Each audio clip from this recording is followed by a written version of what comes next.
राघव जी, आपको मैं रुक करना चाहूंगी, किस तरह की ग्लोबल मेरिट्स आप इसे समझते हैं? क्योंकि कहीं ना कहीं हम देखें कि एक तरह से जब रूस यूक्रेन युद्ध जो चल रहा है और हमने देखा कि वर्ल्ड ऑर्डर जो है वो बदलता हुआ नजर आ रहा है, रूस यूक्रेन युद्ध के साथ साथ जिससे से अब प्रधानमंत्री मोदी और शी जिनपिंग की मुलाकात ये हुई है, कहीं ना कहीं माना जाए कि टेरिटोरियल जो आपस में मतभेद चल रहे हैं उसको लेकर भी भारत बहुत से अपना स्टैंड जो है वो क्लियर करता हुआ नजर आएगा और कई मुद्दों को लेकर यहाँ पर एक बड़े फैसले होते हुए नजर आए।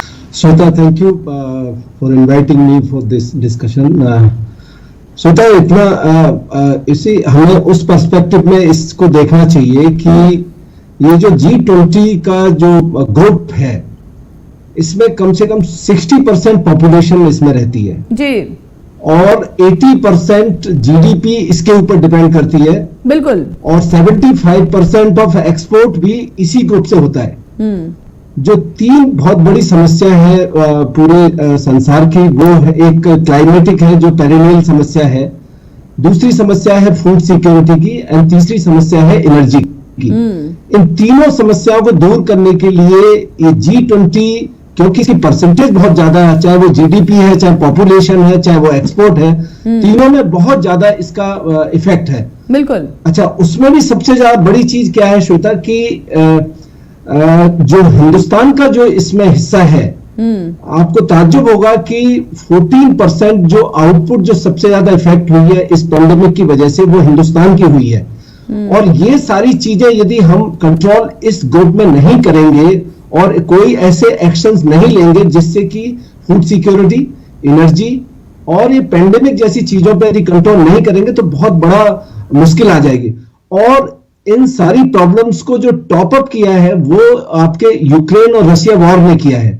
तो ये जो सारा जो क्रॉस वर्ल्ड में जो क्रिएट हुआ है, बिल्कुल, उसको दूर करने के लिए डिसीजंस बहुत जरूरी है। Number one they have to first stop this Ukraine Russia conflict. दूसरी चीज, उनको जो ग्रेन वाला इशू है, जो फूड सिक्योरिटी के लिए जो अभी डेट एक्सपायर होने वाली है जल्दी में, वो उस पर डिसीजन लेना है, क्योंकि रशिया ने अभी तक कुछ नहीं बोला है, जिसको ब्लैक ग्रेन ट्रीटी की बात हो रही है। और एनर्जी का जहां तक सवाल है, जो रशिया ने टैप बंद किया हुआ है एनर्जी का, जिसकी वजह से पूरा यूरोप परेशान होगा। तो ये तीनों चीजों को मिला के श्वेता, ये सारे डिसीजंस इसमें दिए जाने चाहिए और खाद्य सुरक्षा ऊर्जा को लेकर बड़े फैसले जो है G20 से निकल करके सामने आने चाहिए। और यहाँ पर हम प्रैक्टिकल देखते हैं, जमीनी स्तर पर हम देख रहे हैं कि यूक्रेन का क्या हाल हुआ है, तबाही जो हमने देखी यूक्रेन में पिछले 8 महीने से। क्या इस तरह के बड़े बड़े मुद्दों का सॉल्यूशन यहाँ पर निकलता हुआ नजर नहीं आएगा? श्वेता, देखिए, ऐसा है कि जो प्रेशर है आज, चाहे वो यूक्रेन है चाहे वो रशिया है, इमेंस प्रेशर है, पूरी वर्ल्ड बॉडी का प्रेशर है उनके ऊपर। बिल्कुल। यदि आपको याद हो श्वेता जी, ये डिबेट भी किया था जब संघाई कॉर्पोरेशन हुआ था, SCO जब मीटिंग हुआ था, उसमें भी मोदी ने यही बात बोली थी कि भाई इसका कोई हल नहीं है, सिर्फ 3D वाला सॉल्यूशन है, that is dialogue, democracy and diplomacy. बिल्कुल सेम चीज यहाँ, और उसके बाद में चाहे वो क्वाड हो, चाहे वो I2 U2 हो, इंडिया की पोजीशन बहुत स्ट्रांग है। और हर आदमी, चाहे वो चाइना है, चाहे वो रशिया है, इवन US है, they look up to this India की तरफ कि भाई किस तरीके से युद्ध खत्म हो। लेट मी टेल यू कि अभी ये जो रशिया और यूक्रेन दोनों थक चुके हैं। किसी में अभी सामर्थ्य नहीं है युद्ध को आगे बढ़ाने की, क्योंकि इनके लॉजिस्टिक पावर्स और जो कंडीशंस हैं अभी, लेकिन आगे बढ़ाने का सामर्थ्य नहीं है तो इसे खत्म करने का भी सामर्थ्य नहीं है। त्यागवीर राघव जी, ये इनिशिएटिव जो है लगातार भारत की तरफ से किया जाता है, ऐसा जो इनिशिएटिव है बाकी देशों की तरफ से क्यों नहीं हो रहा है? नहीं, बिल्कुल सही कह, देखिए अभी आप लेटेस्ट देखिएगा जो अभी की सिचुएशन है G20 में, चाइना के जिनपिंग और बाइडेन की मुलाकात हुई, उसमें दोनों ने एग्री किया कि न्यूक्लियर वार कोई ऑप्शन नहीं है। बिल्कुल। जिनपिंग और मोदी की मुलाकात हुई, उसमें भी ये हुआ कि ये वॉर खत्म होना चाहिए और न्यूक्लियर वार कोई ऑप्शन नहीं है। अभी ये सिर्फ ईगो की प्रॉब्लम है, दोनों कंट्रीज के जो प्रेसिडेंट है उन दोनों की ईगो की प्रॉब्लम है, कोई झुकना नहीं चाहता है। ये नहीं जानते कि इसमें जो सबसे बड़ा जो लॉस हो रहा है वो एक कॉमन आदमी का हो रहा है। उनको खाने के लिए नहीं है, उनको एनर्जी नहीं है, उनके पास बिजली पानी नहीं है, जो ह्यूमैनिटेरियन बात है वो कोई सोचने को तैयार नहीं है। अग्वी राघव जी, आने वाले दिनों में गरीब देशों में क्या त्राहिमाम मचेगा, और इसको लेकर कई बार भारत इंडिकेशंस दे चुका है। श्वेता जी, एक छोटी सी बात इसमें बताना चाहता हूँ।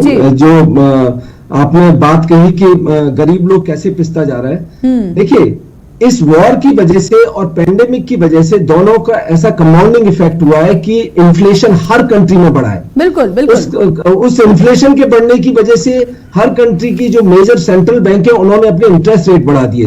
अब उस इंटरेस्ट रेट के बढ़ने से जो गरीब तबके का आदमी जिसके पास पैसा नहीं है वो तो और डबल वामी है, उसके ऊपर डबल मार पड़ रही है।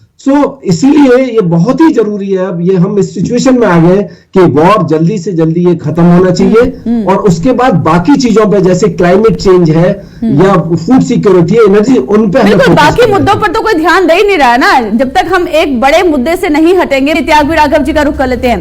त्यागवीर राघव जी, जिस तरह से हम बात करें कि प्रधानमंत्री नरेंद्र मोदी ने अपने संबोधन में अपने देश की तो उपलब्धियां गिनवाई ही, साथ ही साथ बाकी देशों को भी बताया कि किस तरह से इन्वेस्टर्स की बात हम करें, इन्वेस्टमेंट के तौर पर हम इसे देख सकते हैं। और हम देख सकते हैं कि प्रधानमंत्री नरेंद्र मोदी ने भारत का महिमा मंडन किस तरह से किया है कि जो देखिए श्वेता जी, ऐसा है ये बहुत सही बात है कि हिंदुस्तान आजकल सबसे बड़ी ग्रोथ इकोनॉमी है।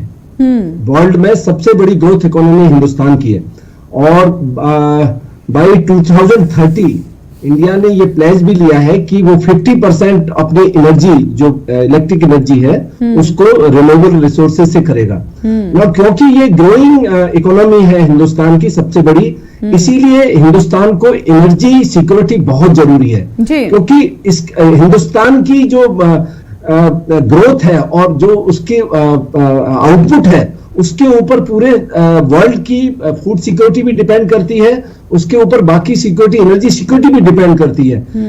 हिंदुस्तान का जो अभी जो पेंडेमिक हुआ था, आप ताज्जुब करेंगे श्वेता जी कि एक यही कंट्री है G20 कंट्रीज में से जिसको जो आउटपुट 14% कम हुई, सबसे ज्यादा आउटपुट इसकी कम हुई। इसका रीजन ही है कि हम एक ग्रोइंग इकोनॉमी है और ग्रोइंग इकोनॉमी में जब ऐसे ब्रेक लगता है तो सबसे बड़ा लॉस उस कंट्री का तो होता ही है, वर्ल्ड का भी लॉस होता है। इसलिए बहुत जरूरी है कि हिंदुस्तान को एनर्जी सिक्योरिटी मिले। और ये जो मोदी ने बोला है कि हमारा डेटा इतना यूज होता है, हमारी जो स्ट्रॉन्ग पॉइंट्स है उसमें कोई शक नहीं है, उसमें कोई शक नहीं है कि उसका कारण ये है कि हम इतने रेट से ग्रो कर रहे हैं जो पूरे वर्ल्ड के लिए बहुत जरूरी है कि हिंदुस्तान उसमें कंट्रीब्यूट करे, अदरवाइज उसका इफेक्ट सारी दुनिया पे पड़ेगा।